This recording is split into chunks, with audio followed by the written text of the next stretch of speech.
వేదిక మీద ఉన్న పెద్దలు, మిత్రులు, సభలో ఉన్న మీ అందరికీ నమస్కారాలు.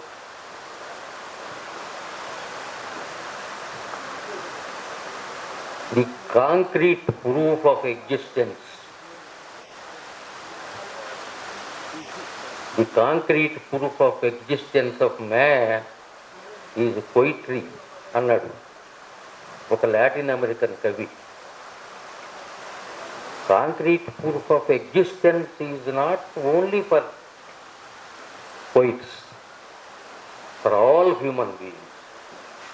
ఉనికికి సంబంధించినటువంటి లోతులకు వెళితే ప్రతి ఒక్కడికి బతికే హక్కు ఉంది. దాన్ని హరించే హక్కు ఏ ప్రభుత్వానికి లేదు. మీ అందరికి తెలిసిన విషయాలే నాకు మాట్లాడాల్సిన అవసరం ఉంది. 12 అవుతుంది మొదటి సెషన్ అయ్యేసరికి. నేను లక్ష్మణ్ని కొంచెం గ్రౌండ్ ప్రిపేర్ చేయవా అన్నాను. ఆయన సుదీర్ఘంగా చాలా చరిత్ర అంతా చెప్పాడు. మీకు నేను దాని గురించి ప్రత్యేకంగా చెప్పనక్కర్లేదు. ఏం జరుగుతుంది ఛత్తీస్గఢ్లో, బస్తర్లో ఏం జరుగుతుంది, అబూజ్మడ్లో ఏం జరుగుతుంది? పాణి ఇత్యాదులు పోయారంగా నేను బాగలేదు కదా. నేను సామాన్య మానవుణ్ణి, కవిత్వం రాసుకునేవాడిని. ఏ రంగానికి ఏ మేర నా అవసరం ఉందో అంత మట్టుకే ఉంటాను నేను, అంతకంటే ఎక్కువ పోతాను. దాని గురించి లోతుపాతులు ఆలోచించి విశదం చేసి మనకు చెప్పేటువంటి మేధావులు చాలామంది ఉన్నారు ఇక్కడ. వాళ్ళ చెప్పుల మాటలు వినటం మన ముఖ్యం. ఎవడి ప్రాణమైనా తీసే హక్కు ఎవరికైనా ఉందా? ఇప్పుడు ఏం జరుగుతుంది? నిన్న మొన్నటిదాకా ముస్లింలను సపరేట్ చేసి మాట్లాడిన మోడీ ఇప్పుడు ముస్లింలను కాదంటే నేను అర్హుణ్ణి కాదు అని నిన్న కాశీలో స్టేట్మెంట్ ఇచ్చాడు. మీరు గమనించి ఉంటారు. మీరంతా మేధావులు, తెలివిగల వాళ్ళు, తెలుసుకున్న వాళ్ళు. పరిస్థితులు ఎట్లా మారుతున్నాయి? అసలు మానవ ఉనికి ఏమన్నా విలువ ఉందా? మన ప్రాణానికి ఏమన్నా విలువ ఉందా? ఎవరు ప్రాణమైనా తీసే హక్కు స్టేటుకుందా? నాకు అనిపిస్తుంది ఏంటంటే డెమోక్రటిక్ డిక్టేటర్షిప్ అనేది more dangerous than dictatorship. Director dictatorship మనకు ఓపెన్ కనపడతా ఉంటుంది, ప్రమాదం లేదు. ఇది డెమోక్రటిక్ డిక్టేటర్షిప్లో ఉన్నటువంటి ప్రమాదం ఏంటంటే చాలా ప్రమాదం. ఎవరు ఎక్కడ అంతర్ధానం అవుతారో, ఎవరు ఎక్కడ హత్య చేయబడతారో మనకు తెలియదు కదా. తెలియదు మనకి. మనం సామాన్య మానవులవి. చుట్టూ జరిగిన ఆంధ్రజ్యోతిలోనో సాక్షిలోనో చదువుకొని ఆ పేపర్ పరిజ్ఞానం తప్ప మనకు లోతులకు తెలియవు. పేపర్లైనా నిష్పక్షపాతంగా మనకు సమాచారం ఇస్తాయా? ఇవ్వదు. ఆంధ్రజ్యోతి ఒక సమాచారం ఇస్తే, సాక్షి ఒక సమాచారం ఇస్తే, నమస్తే తెలంగాణ ఒక సమాచారం ఇస్తే ఏది నిజము ఏది కాదు అని చెప్పటానికి మాకు మేధావులు కావాలి. మా ఎన్ గోపాల్ లాంటి వాడు కావాలి. ఈ సభ దానికోసం ఏర్పాటు చేసుకున్నాం మనం. ఇంకా ప్రజల్లో గొప్ప చైతన్యం ఉంది, ఎదురు తిరిగే తత్వం ఉంది, ధిక్కార స్వభావం బతికే ఉంది అని మనం రుజువు చేయటానికి ఈ సభ పెట్టుకున్నాం. క్యూబా ఎంత మీకు తెలుసు. అంత క్యూబాని అమెరికా ఏం చేయలేకపోయింది. ఉక్రెయిన్ ఎంత రష్యా ఏం చేయలేకపోయింది. ఒక ప్రాంతాన్ని నిర్మూలించడానికి నేను అడిగా, మా పాన్ని అడిగా, జనాభా ఎంత ఉంటుందయ్యా ఆ ప్రాంతం, ఛత్తీస్గఢ్ ప్రాంతం అంటే 1,00,000 అన్నాడు. లక్షల మందిని నిర్మూలించగలరా? 10 మందిని నిర్మూలించగలరు, ఒక 100 మందిని నిర్మూలించగలరు. నువ్వు బలమంతా నీ సైన్యం అంతా పెట్టి ఏమని చేయగలరు? ఒక ప్రాంతాన్ని ఖాళీ చేయగలరా? ఒక ప్రాంతాన్ని జనం లేకుండా నిర్మూలించగలరా?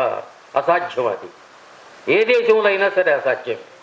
ఛత్తీస్గఢ్ని ఏం చేస్తారు వీళ్ళు? ఇంకో ప్రాంతాన్ని ఏం చేస్తారు? జనమే సర్వస్వం అని చెప్పదలుచుకున్నాను అని ఇప్పుడు ఒక మాట అన్నాను. అధికారాన్ని ధిక్కరించేవాళ్ళు, అధికారాన్ని దానం చేసేవాళ్ళు ప్రజలే. అది మోడీకి తెలుసు, అది అందరికీ తెలుసు. తెలిసినట్టే ఏ రకంగా ఎలక్షన్ జరుగుతుందో, ఏ రకంగా సమాజం నడుస్తుంది, ఎట్లా నడుస్తుంది? ఇంకా మాధవులు చలనంగా ఉన్నారు, చైతన్యంగా ఉన్నారు, ధిక్కార స్వభావంతో ఉన్నారు. అది హర్షించదగ్గ విషయం. నిశ్చయంగా లేవు మనం, నిస్సారంగా లేవు మనం. తెలియజేస్తున్నాం, మేము ఇంకా బతికే ఉన్నాము, మేము మీకు ఎదురు చూపుతాము, మీకు దాటిగా మేము సమాధానం చెప్పడానికి సిద్ధంగా ఉన్నాము. సుందర విజ్ఞాన కేంద్రంలో పోగయ్యాము. ఇక్కడ కొద్దిమందే, నలుగురుమే, 10 మంది, 10 అయినా సరే అది ఒక voice. It's a great voice. ఆ గ్రేట్ వాయిస్ని ఎవడు ఆపడానికి వీటి ప్రపంచంలో ఏ దేశం ఇంకో దేశాన్ని సప్రెస్ చేయలేదు, నిర్మూలించలేదు, జనాభాని నిర్మూలించలేదు, తీసేయలేదు. అటువంటి సన్నివేశంలో మనం ఛత్తీస్గఢ్లో జరుగుతున్నటువంటి మారణ హోమం.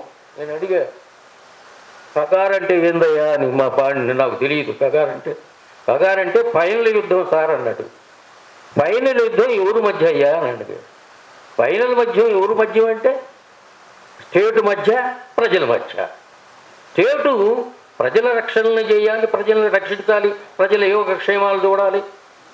అది పోయింది. ప్రజల్ని నిర్మూలించేటువంటి కార్యక్రమం ఎక్కడ మొదలైంది? ఎవరితో మొదలైంది? అసలు స్టేట్ ఏర్పడటంతోనే ఇది మొదలైందా? అంతకు ముందు ఉందా? గణ సమాజాల్లో ఉందా? స్టేట్ ఏర్పడిన తర్వాత, స్టేట్కు ఒక అధికారం వచ్చిన తర్వాత ప్రజలు నిర్మించే హక్కు స్టేట్కి ఎవరిచ్చాడు? కొంచెం చరిత్రలోకి వెళ్ళాలి. మా వేణుగోపాల్ అంటాడు, లోనకి వెళ్ళి చెప్తారు ఇవన్నీ కూడా. అయ్యా, మనం ఇక్కడ ఎందుకు కూడామంటే ఇవాళ ఖచ్చితంగా మేము బతికే ఉన్నాము, మేము చైతన్యవంతంగా ఉన్నాము, మేము ఎదురు తిరుగుతాము, మేము అంగీకరించము, మేము సపరేషన్ యాక్సెప్ట్ చేయము అని చెప్పడానికి మనం ఇయ్యరు పోబేదు. మనలో ఎవడు కూడా నేను లొంగిపోతున్నాను ఆ తలకాయ వంచడం. వాడు ఒక్కడైనా సరే వంచడు. తలకాయ వంచకపోవటం అనేది, ధిక్కార స్వభావం తెలియజేయటం అనేది ప్రథమ లక్షణం, మా పౌరుడి యొక్క ప్రథమ లక్షణం. ఎంతకాలం అయితే ఏ దేశంలో ప్రజలు ఆ భావజాలంతో ఉంటారో, ఆ లక్షణంతో ఉంటారో, ఆ దేశాన్ని ఎవడేం చేయలేడు, ఏ ప్రభుత్వం ఏం చేయలేదు. మీకు రీసెంట్ చరిత్ర నేను చెప్పనక్కర్లేదు కదా. ఈ దేశాన్ని పరిపాలించేది మోడీ అనుకుంటున్నాం కదా. కానే కాదు, మీ అందరికీ. అదానీ పరిపాలిస్తున్నాడు, అంబానీ పరిపాలిస్తున్నాడు. తీర ప్రాంతాలన్నీ కట్టబెడుతున్నారు కదా. మీకు అందరూ తెలిసిన విషయాలే నేను చెబుతున్నాను, అంతేం లేదు. ఇది ఎందుకు జరుగుతుంది? ఇది డెమోక్రటిక్ ప్రజాస్వామిక దేశమా, లేకపోతే నియంత పరిపాలించే దేశమా అనే ప్రశ్న సామాన్యుడికి పల్లెల్లో ఉండాలని జ్ఞానం ఎక్కువ ఉంది. పల్లెల్లో ఉండేవాళ్ళే ప్రశ్నిస్తున్నారు, ఇది మన రాజ్యం కాదు సార్ అంటున్నారు.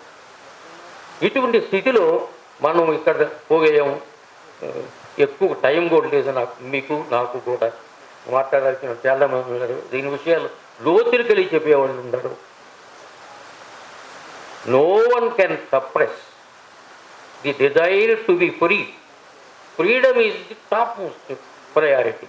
ఎవడైనా సరే, ఒక వ్యక్తి కావచ్చు, ఒక సమూహం కావచ్చు, ఒక ప్రాంతం కావచ్చు.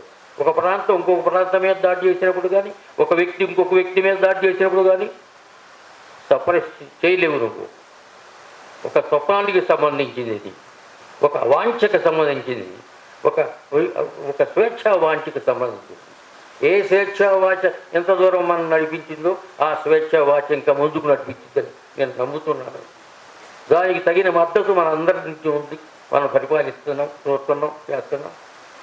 అందుకని ఈ ఛత్తీస్గఢ్ ప్రాంతంలో జరుగుతున్నటువంటి ఈ మారణ హోమాన్ని, ప్రగారనే అంతిమ యుద్ధాన్ని ఎంత నిస్సిగ్గుగా మాట్లాడతారు రాజకీయ నాయకులు. నాకు ఆశ్చర్యం వచ్చింది అప్పుడప్పుడు, దుఃఖం కూడా కలిగింది. ఎంత నిస్సిగ్గుగా నిన్నొక మాట ఒక మాట ఎట్లా మాట్లాడగలుగుతున్నారు వీళ్ళు మనుషులేనా? నక్సలైట్లు నిర్మూలిస్తారంట అమిత్ షాని ఎవరు నిర్మూలిస్తారు? ప్రజలే నిర్మూలిస్తారు. ఎవడు ఆపలేడు.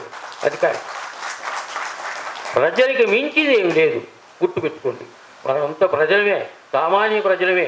మన మేధావితనాలు అన్నీ పక్కన పెట్టుకొని కాసేపు మన స్వేచ్ఛని కాపాడుకుంటానికి. అందుకనే the proof of existence is man's freedom that is poetry అన్నారు. అది మనం కాపాడుకోవాలి. మన స్వేచ్ఛను మనం కాపాడుకోవాలి, మన ప్రాంతాన్ని మనం మన భాషను కాపాడుకోవాలి.